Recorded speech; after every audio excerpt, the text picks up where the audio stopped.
ที่นี่แหละครับเป็นศาลอาจารย์บอกได้เลยว่าตรงนี้เป็นที่ที่สำคัญที่สุดนะครับเป็นหัวใจสำหรับอาจารย์เด้แอนรู้สึกว่าตรงเนี้ยเป็นที่ที่แบบทุกคนมาต้องมาส่วนใหญ่98%มาที่ตรงนี้จะต้องไม่พลาดตรงนี้นะครับอันนี้ด้านหลังอาจารย์นี่นะครับเป็นศาลของปู่ผาขาวปู่ฤาษีนะครับปู่ฤาษีผาขาวเนี่ยมีความสำคัญตรงไหนก็คือว่าเป็นครูบาอาจารย์นะครับเป็นผู้ประสิทธิ์วิชาให้กับปู่เกศแก้วเด้ปู่เกศแก้วก็คือเป็นนาคราชาผู้ครองนครศรีเวียงตาลที่สาบสูญในตามตำนานวัดป่าดงน้องตาลนะครับตรงนี้ก็เป็นเขาเก่าเนาะเขาเก่าเป็นเรื่องราวเก่าๆเป็นศาลเก่าเพิ่นแล้วการในศาลเก่าเพิ่นเนี่ยก็เป็นหม่องเขาเรียกว่าสมัยก่อนก็คือเป็นเหมือนเป็นเหมือนสถานที่ที่เหมือนวัดนะเป็นพราหมณ์พิธีเป็นเหมือนสำนักฤาษีเป็นอาสมนะครับเป็นอาสมของครูบาอาจารย์เป็นอาสมผู้ถ่ายทอดวิชานะครับประสิทธิและผู้ที่ถ่ายทอดวิชาประสิทธิ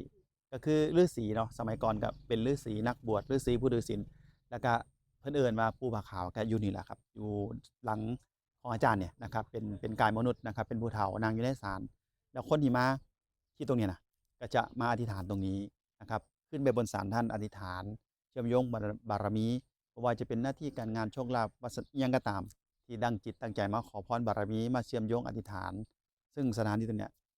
หลายท่านหลายคนที่ได้มานะบ่ผิดหวังมาแล้วก็เปิดทางเปิดสิ่งดีๆมากมายดังนั้นผู้ใดที่มาอุดรธานีนะครับมาวัดป่าดงหนองตาลเอาวัดป่าดงหนองตาลเป็นหลักเพราะว่าเชื่อมโยงกันแล้วก็อยู่ใกล้ๆเนาะ สำนักของอาจารย์ต้อมดงนาคนครหรือว่าศาลเก่าปู่เกศแก้วก็อยู่ใกล้ๆกับวัดป่าดงหนองตาลนั่นแหละครับแล้วก็ที่ศาลตรงนี้นะทางหลังอาจารย์นี่ถือว่าเป็นจุดที่หลายท่านหลายคนมาบ่ค่อยผ่านเลยแม้แต่อาจารย์มาอาจารย์ก็ต้องมาไหว้แล้วก็มาอธิษฐานบุญกับตรงนี้ดังนั้นเชิญชวนเด้อผู้ใดมาศาลเก่าปู่เกศแก้วก็อยู่บ่ไกลจากวัดป่าดงหนองตาลสำนักของอาจารย์ต้อมดงนานครเชิญชวนครับผม